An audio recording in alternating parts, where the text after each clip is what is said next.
So our next হৈছে conductors and insulators means পৰিবাহী আৰু অন্তৰক. On the basis of electron, gases through and substance are divided into conductors, semiconductor and insulator. Means এটা পদাৰ্থৰ মাজেদি electron কেনেকৈ পাৰ হৈ যায়, means ইলেক্ট্ৰন পাৰ হ'ব পাৰে নে নোৱাৰে, সেই ইলেক্ট্ৰন সৰবৰাহৰ ওপৰত ভিত্তি কৰি ভাগ কৰা হৈছে কেনেকৈ পৰিবাহী, অৰ্ধপৰিবাহী আৰু অপৰিবাহী হিচাপে. So conductor মানে হৈছে যে যিবিলাকৰ মাজেদি ইলেক্ট্ৰন বেছ ইলেক্ট্ৰিক চাৰ্জ খুব সহজে পাৰ হৈ যায়, means those substances which allow the passage of electricity, electric charge or electron through them easily are called conductors. দেখিছানে? যিবোৰ পদাৰ্থৰ মাজেদি আধান বা ইলেক্ট্ৰন সহজে পৰিবাহিত হয় সেইবোৰক পৰিবাহী পদাৰ্থ বুলি কোৱা হয়. যেনে তোমাৰ মেটেল, ধাতু, মানুহ বা জন্তুৰ শৰীৰ, human and animals body, soil means মাটি, আমাৰ আৰ্থ, এইবিলাক হৈছে তোমাৰ কণ্ডাক্টৰ. ইহঁতৰ মাজেদি ইলেক্ট্ৰন খুব সহজে পাৰ হৈ যাব পাৰে. চ' এটা উদাহৰণ লোৱা.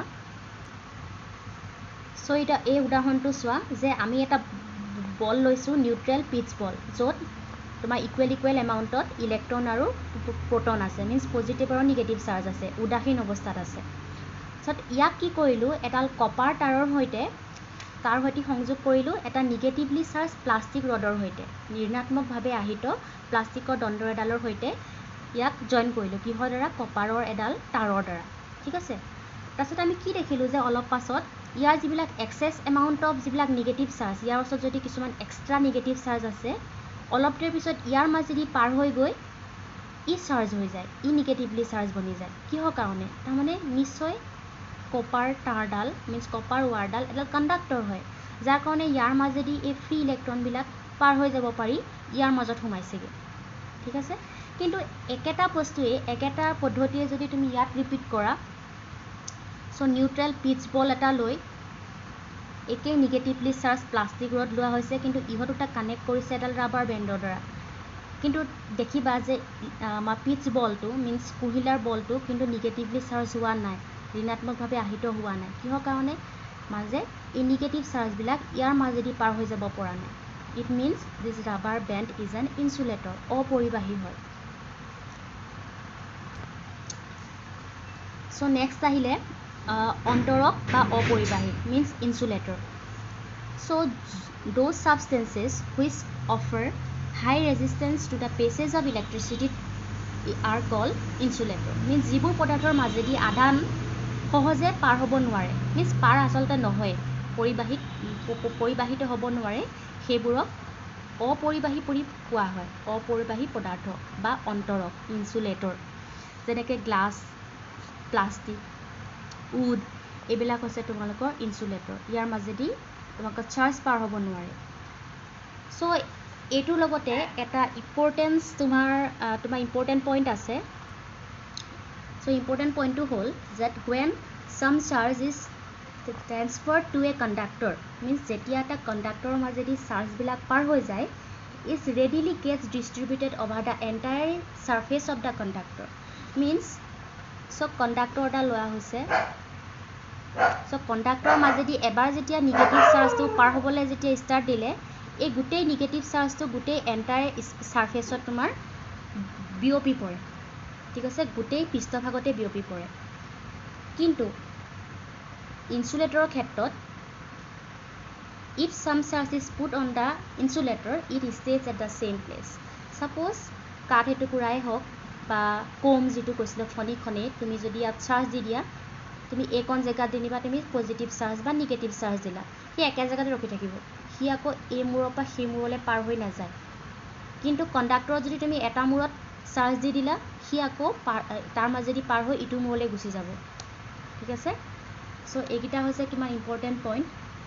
চ' ইয়াৰ ওপৰতে তোমালোকে যিটো অলৰেডি এটা তোমালোকৰ এক্সাম্পল ইয়াৰ আগৰ যিটো ভিডিঅ'ত মই কৈছিলোঁ, যেতিয়া যে কোম্ব এটা যেতিয়া ইলেক্ট্ৰিফাই যে হৈ যায়,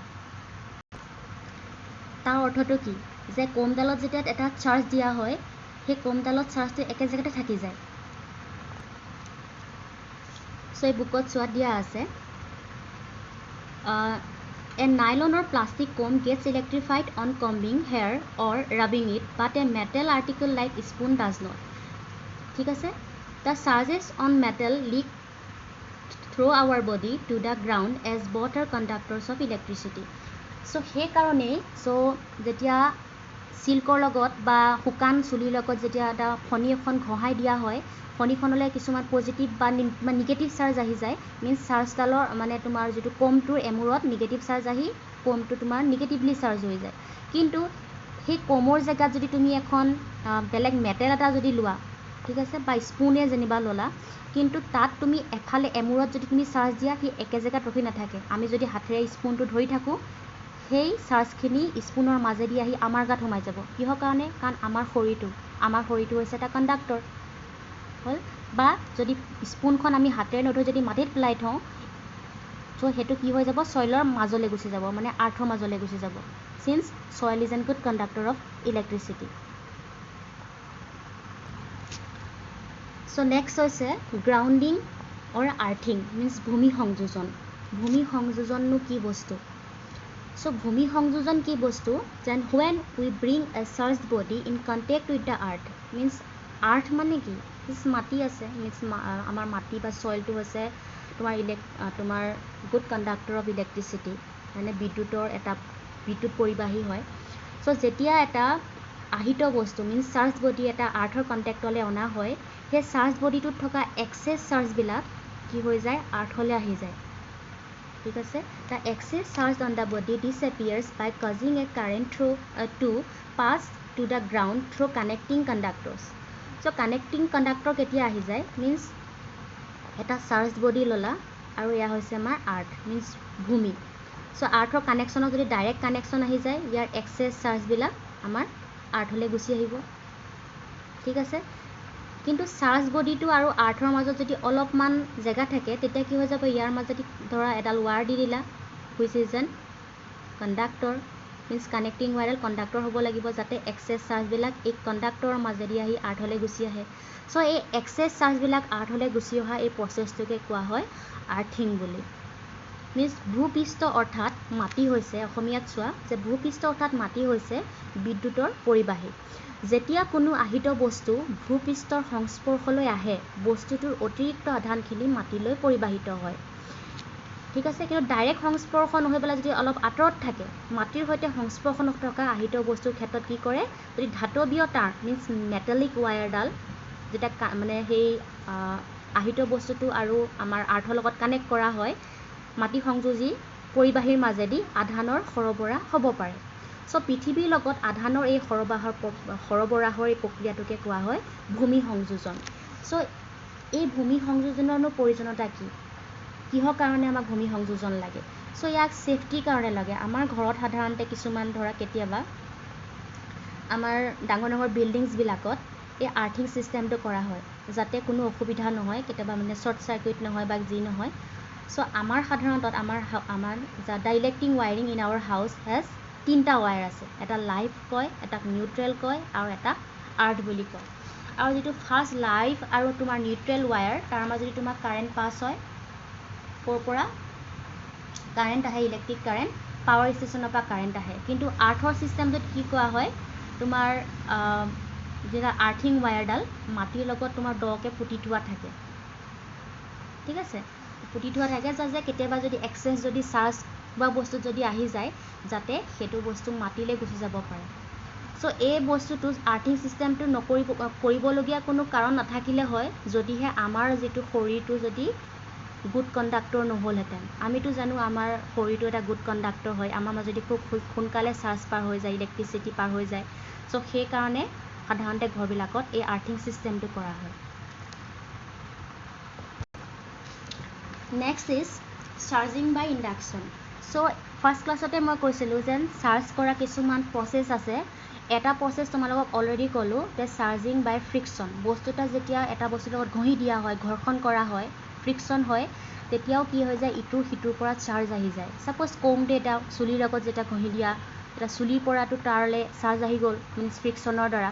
তেনেকৈ আন এটা পদ্ধতি আছে ইণ্ডাকশ্যন, মিনছ আবেশ। মানে এইটো বস্তুত কি হয়? ডাইৰেক্ট কণ্টেক্ট নহয়, অলপ আঁতৰত থাকে। তাৰপৰা চুম্বকটোৱে ধৰা, চুম্বকৰ ওচৰলৈ যদি কিবা লোহাৰ জাতীয় বস্তু যদি ওচৰলৈ আনা, একেবাৰেতো লগাই নিদিয়া নহয়, অলপ আঁতৰত যদি ৰাখে, কি হয়? চুম্বকটোৱে অট'মেটিক তাৰ গাৰ ফালে টানি আনে, হয়নে? চ' এইটো বস্তু তেনেকুৱাই ইণ্ডাকশ্যন, আবেশৰ দ্বাৰা আহিতকৰণ বুলি ইয়াক কোৱা হয়। সো ইয়াৰ কাৰণে মই এটা উদাহৰণ দেখাওঁ সাপোজ কি হ'ল তুমি এটা বল লৈছা এটা মেটালিক বল লৈছা ইয়াত কি আছে তোমাৰ equal amount of positive charge আৰু নিগেটিভ চাৰ্জ আছে ঠিক আছে মিন্স নিউট্ৰেল অৱস্থাত আছে উদাসীন অৱস্থাত আছে তাৰপিছত ইয়াক কি কৰিলোঁ মই ইয়াক এফালে মই আৰ্থিং কৰি থোৱা আছে ঠিক আছে এই বলটো এফালে আৰ্থিং কৰি থোৱা আছে সো এই বলটোৰ ওচৰলে য'ত ইকুৱেল এমাউণ্ট অফ ইলেক্ট্ৰন আৰু প্ৰটন আছে এই বলটোৰ ওচৰলে মই এটা পজিটিভলি চাৰ্জ অবজেক্ট এটা আনিলোঁ ইয়াৰ ওচৰলে তেতিয়া কি হৈ যাব ইয়াত থকা পজিটিভ আৰু নিগেটিভ চাৰ্জকেইটা আছে এই নিগেটিভ চাৰ্জটো পজিটিভ চাৰ্জৰ ফালে এট্ৰেক্ট হৈ পেলাই আকৰ্ষণ হৈ পেলাই এই বলটোৰ এই কাষলৈ আহি যাব এইটো সাৰফেচৰ কাষলৈ আহি যাব বাকি পজিটিভ চাৰ্জবিলাক ইটো সাইডে গুচি গ'ল হয়নে তাৰমানে এই পজিটিভ চাৰ্জখিনি এক্সেছ চাৰ্জ সো এক্সেছ চাৰ্জখিনি কি হ'ব এই যে আৰ্থিং যে কৰা আছে এই আৰ্থিং কৰাৰ কাৰণে এই পজিটিভ চাৰ্জখিনি গোটেইখিনি আৰ্থলৈ গুচি আহিব এই গোটেই পজিটিভ চাৰ্জখিনি গুচি আহিব আৰ্থলৈ গতিকে ইয়াৰ ওচৰত কি থাকি গ'ল অকল নিগেটিভ চাৰ্জ সো ইয়াৰ পিছত যদি এই ওচৰলৈ অনা পজিটিভ চাৰ্জ হৈ থকা পজিটিভলি চাৰ্জ এই অবজেক্টটো যদি ইয়াৰ পৰা আঁতৰাই নিয়া হয় ইয়াৰ থকা এই নিগেটিভ চাৰ্জখিনি গোটেই বলটোতে সমানভাৱে বিয়পি পৰিব তাৰমানে ই কি হৈ গ'ল নিগেটিভলি চাৰ্জ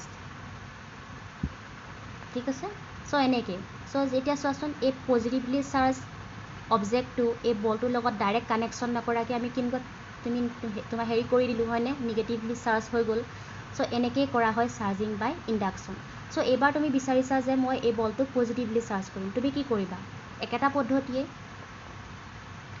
পদ্ধতিয়ে এইবাৰ তুমি কি কৰিবা বলটোৰ ওচৰলৈ এটা নিগেটিভলি চাৰ্জ অবজেক্ট আনিবা সো নিগেটিভলি চাৰ্জ অবজেক্ট অনাৰ লগে লগে ইয়াত থকা পজিটিভ চাৰ্জবিলাক ইয়াৰ ফালে এট্ৰেক্ট হৈ পেলাই এইটো সাইডে আহি যাব আৰু নিগেটিভ চাৰ্জবিলাক তোমাৰ যাবগৈ ইটো সাইডে আৰু এই নিগেটিভ চাৰ্জবিলাক এই আৰ্থিং সিস্টেমৰ কাৰণে গোটেইবিলাক আৰ্থলৈ গুচি আহিব আৰু ইয়াৰ ওচৰত থাকি যাব অকল পজিটিভ চাৰ্জ সো এই নিগেটিভলি চাৰ্জ অবজেক্টটো যদি ইয়াৰ পৰা আঁতৰাই নিয়া হয় ইয়াৰ ওচৰত থাকি গ'ল অকল পজিটিভ চাৰ্জ আৰু সেইখিনি গোটেই বলটোতে সমানভাৱে বিয়পি পৰিব আৰু ই বনি গ'ল তোমাৰ পজিটিভলি চাৰ্জ ঠিক আছে so this is the process of induction